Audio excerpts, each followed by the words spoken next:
I used to spend my summers working as a seasonal wildlife photographer for a small outdoor magazine. It wasn't glamorous. It paid barely enough to cover gas and film, but I loved it. And the only way to get the shots people actually wanted to see, the elk at dawn, the owls hunting at night, was to camp alone, deep in, far from any trailhead, and just wait, sometimes for days. That was the job.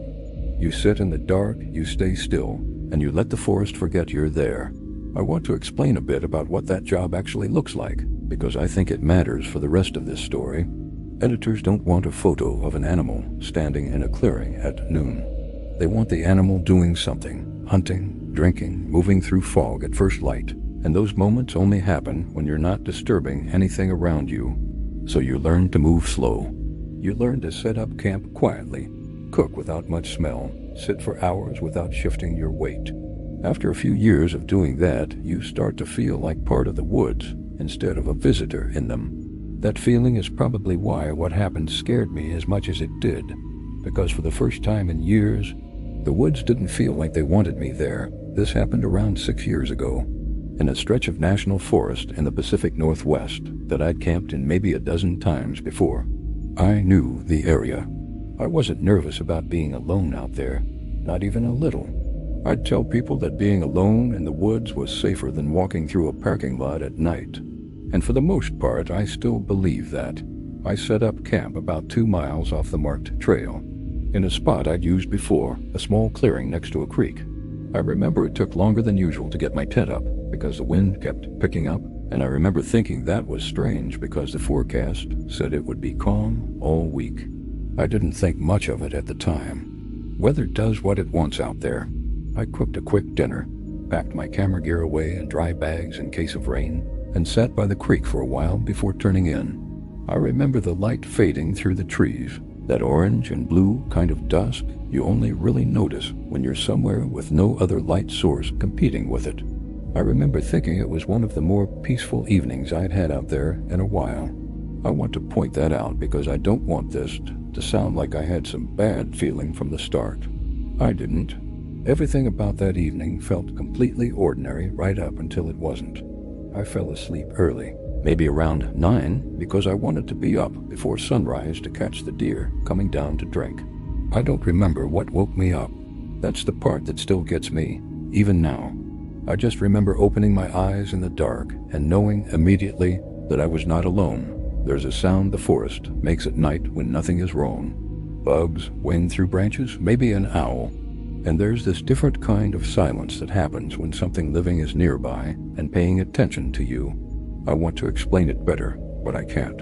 You just know. Every animal on Earth knows that silence, and in that tent, so did I. I stayed still for a long time, maybe 20 minutes, just listening. Then I heard footsteps, slow ones.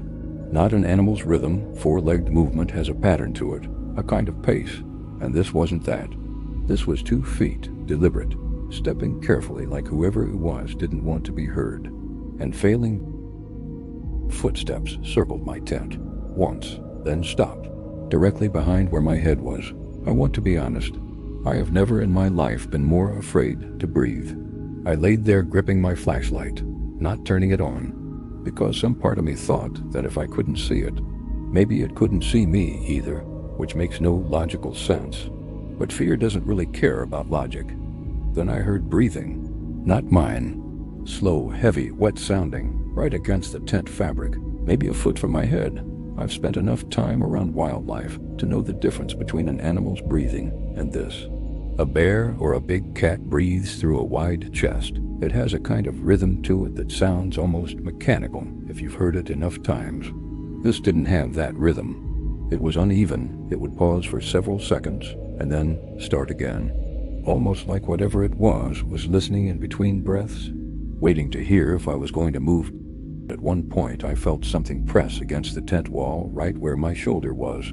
Not hard, just enough pressure that the fabric dipped in against my arm for a second before pulling back. I still, to this day, cannot explain what could have caused that. I didn't move. I don't think I could have moved even if I wanted to. My whole body had gone rigid, the kind of stillness that isn't really a choice anymore. I don't know how long it stayed there. I lost track of time completely. At some point, I must have blacked out from the adrenaline crash because I woke up and it was already getting light outside, and I was still in the exact position I remembered falling asleep in, curled up, flashlight in my hand, not having moved an inch. I didn't leave the tent right away. I sat there for almost an hour, convincing myself to unzip it. When I finally did, there were no footprints. Not one. The ground around my tent was soft dirt, damp from the creek, the kind of ground that holds a print for days. My own footprints from setting up camp were still there, clear as anything. But whatever had circled my tent left nothing behind. No prints, no broken branches, no disturbed leaves. I packed up in about 4 minutes, and I didn't look back once on the hike out. I never called anyone about it. What would I even say? There's no crime scene. There's no evidence. Nothing to report. I just quietly stopped taking solo assignments in that stretch of forest and requested a transfer to a different region for the rest of that season. My editor never asked why, and I never explained it. To this day, I still do wildlife photography, but I don't camp alone in unfamiliar backcountry anymore, and if I'm being honest, some nights when I'm out with a group and everyone else is asleep, I still find myself listening for that particular kind of silence. And every once in a while, I swear, I hear it again. I did go back and look at old news for that area afterward, mostly just to make myself feel better, expecting maybe a bear sighting or a mountain lion report from around that time. I didn't find anything like that. What I did find, buried in a regional forum post from a few months before my trip, was somebody else describing almost the same thing.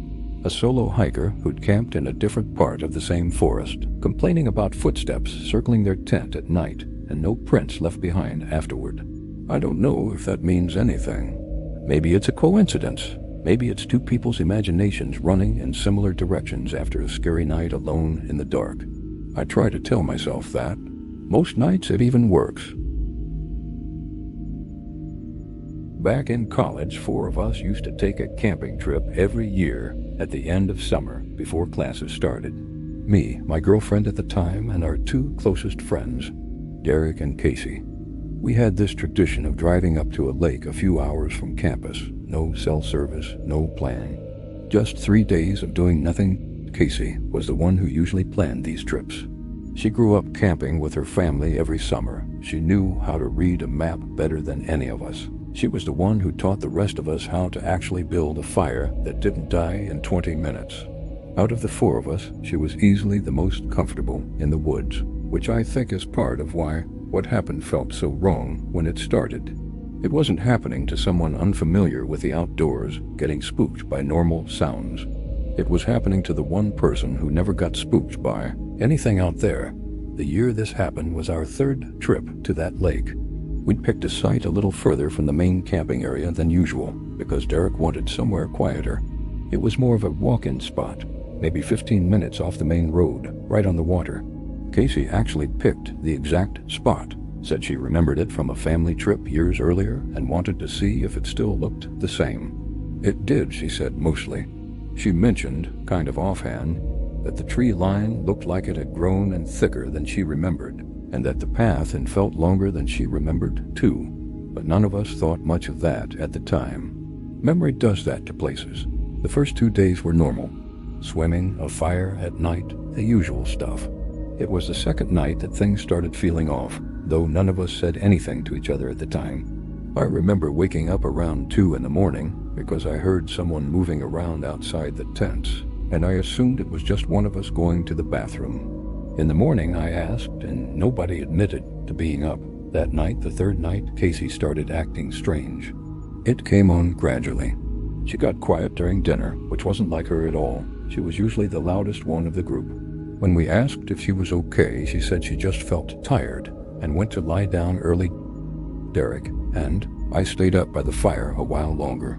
At some point, maybe 11 or so, we heard Casey's voice from inside her tent, having what sounded like a full conversation. Talking, pausing like she was listening to a response, talking again. We figured she was on the phone until we remembered there was no signal out there at all. I went and unzipped the tent to check on her. She was sitting up, completely still, staring at the tent wall, and she looked at me like she didn't recognize me for a second. It was maybe 2 seconds, probably less, but it was long enough that I actually took a step back before she blinked and asked what I wanted. Totally normal, like nothing had happened. I asked who she'd been talking to, and she gave me this confused look and said she'd just been lying there quietly, hadn't said a word to anyone. I remember Derek and I looking at each other outside the tent afterward, both of us a little unsettled. Neither one of us wanting to be the one to say something was actually wrong. I didn't sleep much that night. Around 4 a.m, I heard rustling outside and looked out to see Casey standing at the edge of the tree line, just standing there, facing into the woods, not moving. She was maybe 20 feet from her tent, barefoot, still in the clothes she'd gone to bed in. I called her name, and it took almost a full minute before she turned around and walked back like it was completely ordinary, like she'd just stepped out to check the weather. What got me most was her face on the walk back. She wasn't groggy or confused the way you'd expect someone to look if they'd just woken up and wandered outside. She looked calm, almost pleasant, like she'd been enjoying herself out there.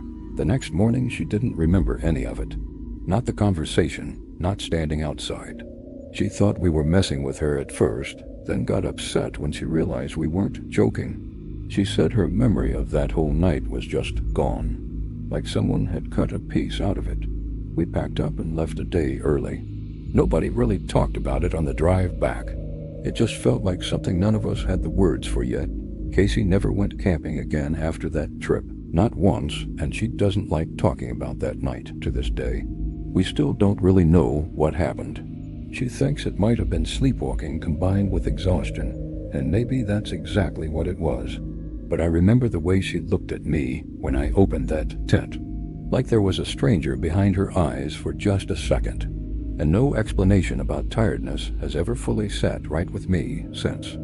We still take trips together as friends sometimes, but never to that lake, and if her name ever comes up in conversation around a campfire, everyone gets quiet without anyone having to say why. A couple years after it happened, I brought it up to Casey again, mostly because I'd never really let it go. I asked if she remembered anything at all from that night, even just a feeling, a fragment, anything. She thought about it for a long time before she answered, longer than I expected. She said the only thing she could recall, and she wasn't even sure if it was a real memory or something her brain filled in afterward, was the feeling of being somewhere warm and hearing her name being said very softly, over and over, in a voice she didn't recognize, but that didn't feel threatening at the time. She said it actually felt nice in the moment, whatever it was. She said that's what scares her most about it now, looking back. Not that something might have been out there, that she remembers wanting to answer it. I worked 5 seasons as a park ranger at a state park up north, mostly doing trail maintenance and running the campground check-in booth during peak season. Part of my job every October was closing down the campground for winter, which meant driving through every site, making sure nobody was left behind illegally camping, locking the gates, that sort of thing. Normally it took an afternoon. I'd done it 3 years running without any issue. It's a strange job in a lot of ways, especially at the very end of the season. By October, almost everyone has stopped coming. The campground goes from being full of families and noise all summer to being completely silent, just you, an empty gravel road, and a few hundred acres of forest that suddenly feels a lot bigger once there's nobody else in it. Most of the other rangers hated the closing shift and would trade it off to whoever was willing to take it. I actually didn't mind it most years. There's something almost peaceful about being the last person to walk through a place before it goes quiet for the winter. The 4th year, I was doing my final sweep alone, later than usual because of some paperwork delays. So I ended up doing the last part of the closing route just after sunset instead of during daylight like normal. I wasn't thrilled about it, but it was routine work, and I'd walked those loops 100 times. I remember calling my supervisor before I started the last stretch just to let her know I was running behind, mostly as a formality standard procedure for anyone doing a solo closing shift after dark. She joked that I'd have the whole park to myself. I remember laughing along with her. I didn't laugh about it later. There's a section of the campground, Loop D, that had been closed to the public for 2 seasons already because of storm damage to some of the tent pads. Technically, nobody should have been anywhere near it. Part of my closing route still took me past it, though, just to check the gate was secured. As I drove past in the truck, I saw a fire. A real one, flickering through the trees, right in the middle of a loop that had been fenced off and posted with no camping signs for 2 years. I remember feeling more annoyed than scared at first, figuring some teenagers had hopped the fence. I parked, grabbed my flashlight, and walked in to tell whoever it was to pack up and leave. The fire was built in one of the old stone rings, burning normally, wood crackling, the whole thing. But there was nobody around it. No tent, no cooler, no chairs, nothing. Just a fire, fully built and burning, in a site that had been locked and unused for 2 years. On a night when I hadn't seen another vehicle enter the park in hours, I called out a few times. No answer. I checked around the site with my flashlight, and there weren't any footprints in the dirt other than my own. No gear stashed anywhere nearby, nothing to explain it. I even checked the wood itself, thinking maybe I'd find a receipt or a price tag from a store, something that would tell me somebody had recently hauled firewood in. It was just ordinary wood, some of it clearly gathered from fallen branches nearby, weathered enough that it didn't look freshly cut or purchased at all. I remember shining my flashlight into the tree line a few times, half expecting to catch a glimpse of someone standing there watching me, waiting to see what I'd do. I didn't see anyone, but I also didn't feel like I was looking at nothing, if that makes any sense. There's a difference between an empty tree line and a tree line that just happens to be dark. This felt like the second one. I'll admit I did something a little irrational. I put the fire out myself, stayed and watched it until it was completely dead. Because leaving an unattended fire burning in a closed loop during a dry season wasn't something I was willing to do, no matter how unsettled I felt standing there. It took maybe 15 minutes. The entire time I had this feeling of being watched from somewhere in the tree line. The kind of feeling you get when you're a kid and you're sure something's under the bed. Except I was a grown adult standing in a national forest with a badge on my chest. I finished the closing route that night and didn't mention the fire to anyone at first. I think I convinced myself I'd find some explanation for it later. Maybe a maintenance crew nobody told me about. Something boring like that. The following spring, before the campground reopened, budget cuts came through and the park lost funding to repair Loop D. It was decided the whole section would just stay permanently closed and eventually be reclaimed by the forest instead of repaired. Officially, that's the reason it's closed today: budget and storm damage. That's what's on the park's website if you look it up. I put in for a transfer to a different park the next season, and I've never gone back to check that loop again, not even during the day. I think about that fire more than I probably should. A small, perfectly built fire, burning alone in the middle of a place nobody was supposed to be, on a night I happened to be running late enough to see it. Sometimes I wonder what would have happened if I'd shown up on time like every other year, and simply never seen it burning at all. One of the guys I used to work with, who's still at that park, mentioned to me a couple years back that hikers occasionally report seeing smoke rising from somewhere near that old loop. Even now, even with it fully closed off and grown over, park records show no permits, no controlled burns scheduled anywhere near there. Officially, it gets written off as somebody spotting mist or fog through the trees at a distance. I don't tell people what I saw when they bring it up. I just nod and say that sounds about right. And I let it go at that, because some things are easier to leave as fog on a report than to say out loud what you actually think they might be.